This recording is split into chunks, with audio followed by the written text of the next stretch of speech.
When the narcissist cannot control you, they will start something called a smear campaign. A lot of you know what a smear campaign is, but a lot of you have been asking me, what is a smear campaign and what does it look like? This is usually when a narcissist cannot control you. Either they discarded you and you finally said, okay, I take it. You don't like me. You don't want me. I'm going to go by my business and just do my own thing, and you completely ignore them, or worse yet, if you discarded them. This is usually when the smear campaign gets worse. For me, I always believe that the smear campaign is at the end of the relationship, especially when you have figured them out. At least that's what it was for me. The smear campaign began when I told the narcissist I was not going to marry him because we were engaged to be married. I started to see who he really was, and I told him flat out, I'm not moving on with this. I'm not going to marry you, because I knew I had a lot to lose, and I knew that this narcissist wanted to be a leash, and I knew he was jealous of me, jealous of my career. He was just not a good person. I saw how he treated his children, saw how he treated the mother of his children, saw how he treated his own mother and sister. I didn't want any part of that. The unfortunate part of me for me was that things were moved so fast, which is typical for a narcissistic relationship. I had moved out of state.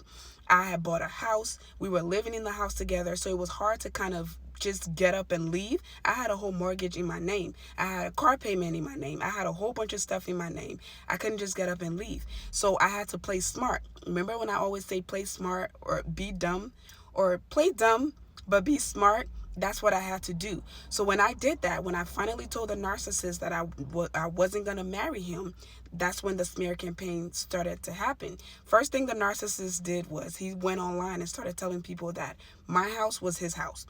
A whole nother story. We'll get into that at a different point. Second thing he started to say was any and everything he could say. He started to assassinate my character. He started to tell his family, the same family he wasn't talking to for months because he met a new good supply.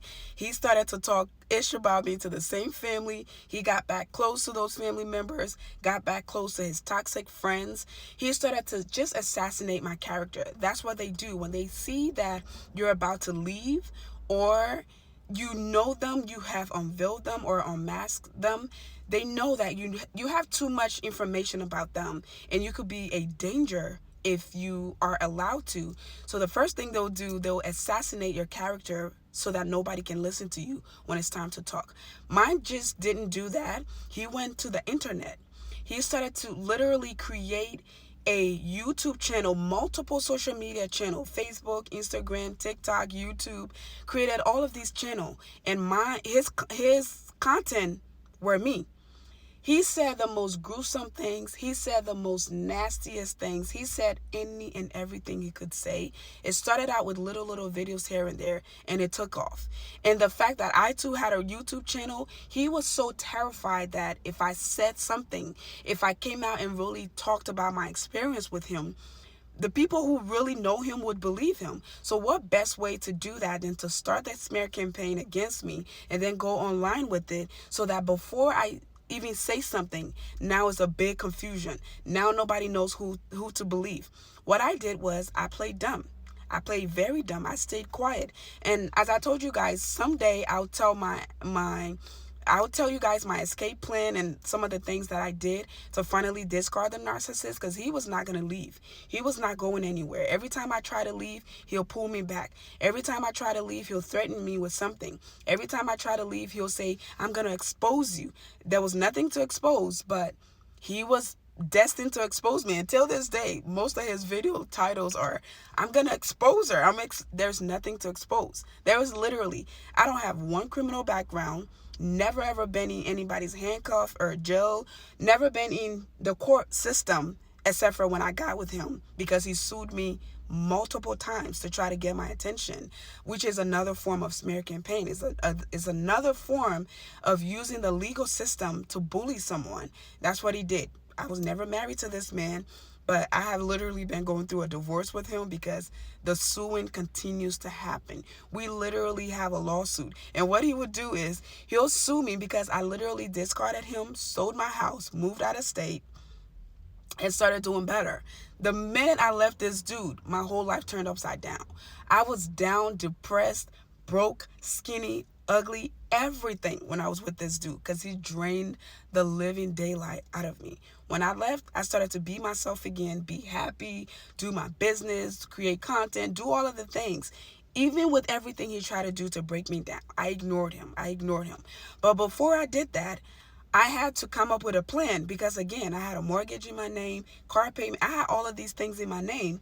And this dude was he literally posted my address to the internet.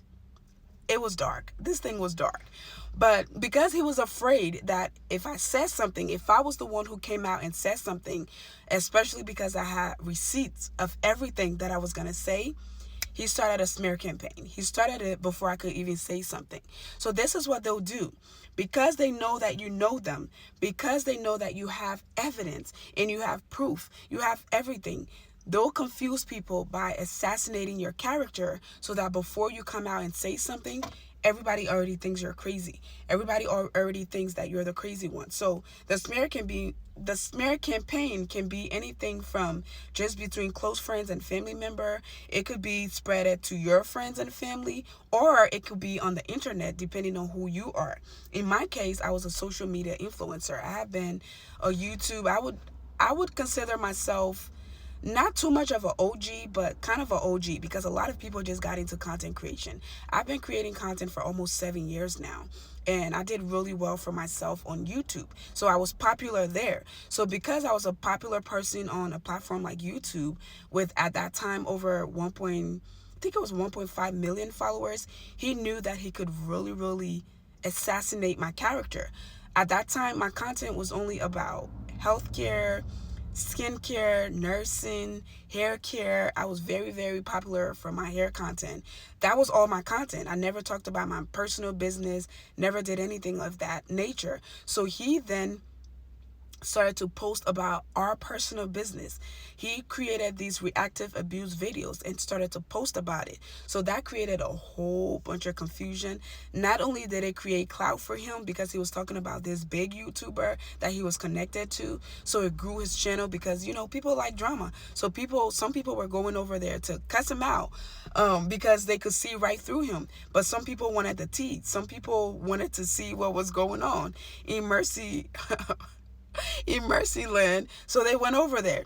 Either way, it created the supply and the clout that he wanted, but it also, in his mind, ruined my career because that was his goal. He would even say it on his video that he would bring me down, he would destroy me, he's not going to stop until I'm completely finished. He tried for 2.5 years. This man has tried. He's failed miserably, but he has tried. But you know why he failed? I ignored him. I have never till this day directly responded to any of his video. I have never, ever gone on the internet to debunk any of his rumors. I have never called him to call him out. I have never established or acknowledged him. I have never called any of his family member to cry and beg. I have never done any of that. Never. I ignore him. The worse the rumors got, the more I got quiet. The worse they got, the more I post my regular content, or if I needed to take a break, or if I needed to go, up on my therapy session, I did that. I never, ever, ever responded to him. And that's the worst thing you can do to them. What it does to them when you ignore them and go no contact, it renders them irrelevant. And the feeling of irrelevance is more painful to them than any argument, than any debunking of any rumors, than any defending yourself. None of that matters, because the more you do that, the more you engage.